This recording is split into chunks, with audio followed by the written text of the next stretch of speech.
آپ دیکھ رہے ہیں مسائل کا حل چینل۔ انسان کی اصلاح کے لیے یہ دو مختصر ہی کافی ہے اگر ایک انسان اپنی اصلاح کرنا چاہے۔ ایک حدیث کا مطلب یہ ہے کہ اعمال کا دار و مدار نیت پر ہے، اور ایک حدیث کا مطلب یہ ہے کہ اعمال کا دار و مدار خاتمے پر ہے۔ اب نیت جو ہے یہ تو ساری زندگی کے ساتھ ہی متعلق ہے کہ ساری زندگی انسان جو عمل کرتا ہے تو اس میں نیت اس کی کیا ہے، ارادہ اس کا کیا ہے، پوری زندگی جو وہ کر رہا ہے۔ ایک آدمی مسجد بنوا رہا ہے، ایک اس کا ظاہر ہے، ایک اس کی نیت ہے۔ اس میں کیا ہے، ظاہر تو انسان دیکھ سکتا ہے لیکن جو نیت میں ہے وہ نہیں انسان دیکھ سکتا۔ ایک آدمی کسی کے ساتھ ہمدردی کرتے ہوئے رفاع عامہ کے حوالے سے کوئی کام کر رہا ہے، اس کا ظاہر تو انسان دیکھ رہی ہے لیکن اس کی جو نیت ہے وہ نہیں کسی کو معلوم کہ کیا ہے۔ ایک آدمی ممبر پر کھڑے ہو کر لوگوں کو خطبہ دے رہا ہے، آنکھوں سے آنسو بھی ہیں، وعظ و نصیحت کر رہا ہے، یہ اس کا ظاہر ہے، اور اس کے اندر کیا ہے، نیت کیا ہے، یہ نہیں انسان دیکھ سکتا۔ اور اعمال کا جو دار و مدار ہے وہ باطن کے ساتھ ہے، اور نیت کو کون دیکھتا ہے؟ نبی کو بھی کسی کی نیت کا پتہ نہیں چل سکتا، نبی کو بھی کسی کی نیت کا نہیں پتہ چل سکتا۔ نیت کا علم صرف اور صرف اللہ کی ذات کا ہے، اور اللہ سے کوئی چیز مخفی نہیں، اللہ سے کوئی چیز مخفی نہیں۔ اس لیے ہمیں سب سے پہلے اپنا جو باطن ہے، جو نیت ہے، جو ارادہ ہے، اس خالص ہونا چاہیے، اس کے اندر ملاوٹ نہ ہو۔ خالص کا مطلب یہ ہے کہ انسان موحد ہو، مشرک نہ ہو، متبع ہو، مبتدع نہ ہو، مخلص ہو، ریاکار نہ ہو، اور اس کے ساتھ ساتھ اللہ کی رضا کے حصول کا کیا ہو، جذبہ ہو۔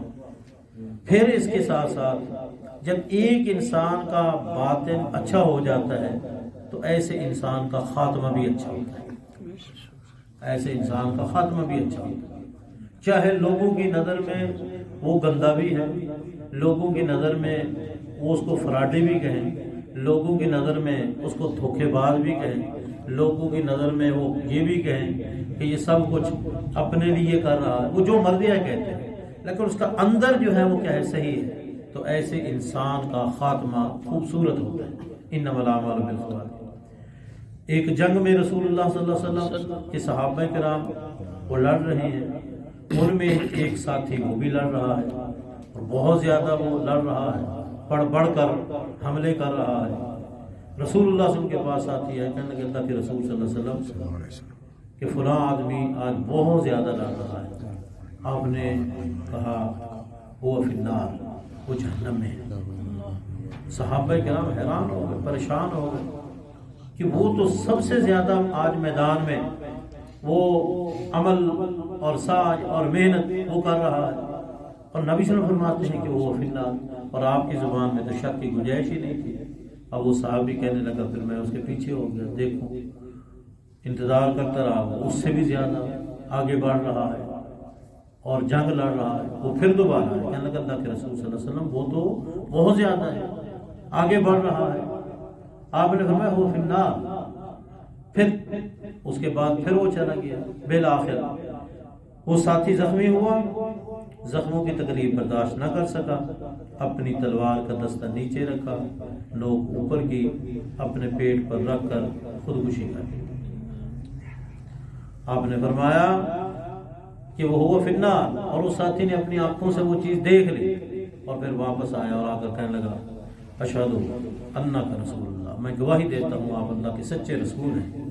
آپ نے جو کہا تھا وہ سارے کا سارا میں نے اپنی آنکھوں سے دیکھا، اور اس کا خاتمہ وہ صحیح نہیں ہوا۔ نبی علیہ السلام نے فرمایا بعض اوقات لوگوں کی نظر میں بہت اچھا کام کر رہا ہوتا ہے، لوگوں کی نظر میں بہت اچھا کام کر رہا ہوتا ہے، لیکن اللہ کی نظر میں وہ اچھا نہیں ہوتا۔ اور بعض اوقات نبی صلی اللہ علیہ وسلم نے فرمایا ان اللہ لا یؤید الدین بالرجل الفاجر، اللہ تعالیٰ بعض اوقات گندے بندے سے بھی اچھا کام لے لیتا ہے۔ اللہ تعالیٰ بعض اوقات ایک گندے بندے سے بھی کام اچھا لے لیتا ہے۔ بندہ گندا ہوتا ہے، کام اسے اچھا لے لیتا ہے۔ بعض اوقات دین کی تائید اللہ تعالیٰ ایک فاجر بندے سے بھی کرا دیتا ہے۔ اس لیے ساتھیو ہمیں اپنا ظاہر بھی اور اپنا باطن بھی اچھا کرنا چاہیے۔ اسی کے نتیجے میں جب ہماری نیت اچھی ہوگی تو ہمارا خاتمہ بھی کیا ہوگا؟ اچھا ہوگا۔ پشاور کے اندر مسجد میں حملہ ہوا، وہاں امام مسجد بھی اور جماعتی ساتھی جو نماز پڑھنے والے تھے وہ بھی شہید ہو گئے۔ یقیناً ان کا ظاہر بھی بہت اچھا ہے، نماز پڑھنے گئے تھے، وہ نماز پڑھا رہا تھا، وہ نماز پڑھ رہے تھے، بہت اچھا خاتمہ ہے۔ تو اگر ان کا اندر بھی اچھا ہوگا تو انشاءاللہ پھر یہ بہت ہی خوبصورت خاتمہ ہے۔ اس لیے یاد رکھیں نبی صلی اللہ علیہ وسلم نے ویسے تو اچانک والی موت سے پناہ مانگی ہے۔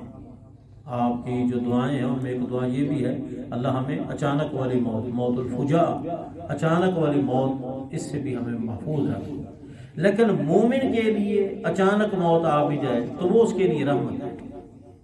جس کی نیت صحیح ہے اور اس کا باطن صحیح ہے تو اس کے لیے اچانک بھی موت آ جائے تو کوئی پریشانی والی بات نہیں۔ پیچھے والے ضرور پریشان ہوتے ہیں، اچانک والی موت سے پیچھے والے بہت پریشان ہوتے ہیں، لیکن اگر اس کا باطن وہ خوبصورت ہے تو پھر اس کا ظاہر بھی خوبصورت ہے تو اس کے لیے کوئی پریشانی نہیں۔ اس لیے موت کے لیے انسان کو ہر وقت تیار رہنا چاہیے۔ سفر میں موت آ سکتی ہے، حضر میں موت آ سکتی ہے، کبھی انسان کو صحت میں بھی موت آ سکتی ہے، کبھی بیماری میں۔ اور یہ بھی یاد رکھیں سارے مارنے والے ہوں، اگر اللہ نے اس کا مقرر وقت ابھی نہیں، وہ بے دنیا میں اس کے اسباب نہیں بنے تو وہ نہیں مر سکتا، وہ نہیں مر سکتا۔ اور جس کو اللہ بچانا چاہے اس کو کوئی مار نہیں سکتا، اور جس کو اللہ مارنا چاہے اس کو کوئی بچا نہیں سکتا۔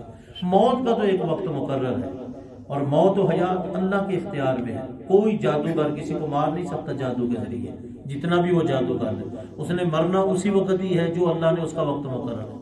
یہودیوں نے رسول اللہ صلی اللہ علیہ وسلم کو زہر دیا، کس کے لیے؟ مارنے کے لیے، لیکن رسول اللہ صلی اللہ علیہ وسلم کا وقت مقرر نہیں تھا، موت نہیں آئی، اور خیبر سے لے کر وفات کے دن تک رسول اللہ صلی اللہ علیہ وسلم زندہ رہے۔ بل آخر جب موت کا وقت قریب ہوا تو آپ نے فرمایا آج مجھے اس زہر کی تکلیف ہو رہی ہے، یعنی کہ وہ زہر تو جسم میں تھا لیکن موت کا وقت مقرر نہیں تھا، رسول اللہ صلی اللہ علیہ وسلم کو کچھ نہیں ہوا۔ جب موت کا وقت مقرر آ گیا تو اسی زہر سے ہی تکلیف کیا ہوگی؟ شروع ہوگی۔ اللہ کوئی نہ کوئی بہانہ بنا دیتا ہے موت کا، کوئی بھی بغیر بہانے کے نہیں مرتا، مرنا تو ہے، کوئی نہ کوئی بہانہ بننا ہے۔ اس لیے کامیابی اسی میں ہے کہ ہم اپنے آپ کو موت کی تیاری کے حوالے سے ہر وقت کوشش کریں، اور خاص طور پر نماز کو نہ چھوڑیں، جتنی بھی مصروفیت کیوں نہ ہو نماز بر وقت پڑھیں۔ اللہ تعالی ہمارا خاتمہ ایمان پہ کرے۔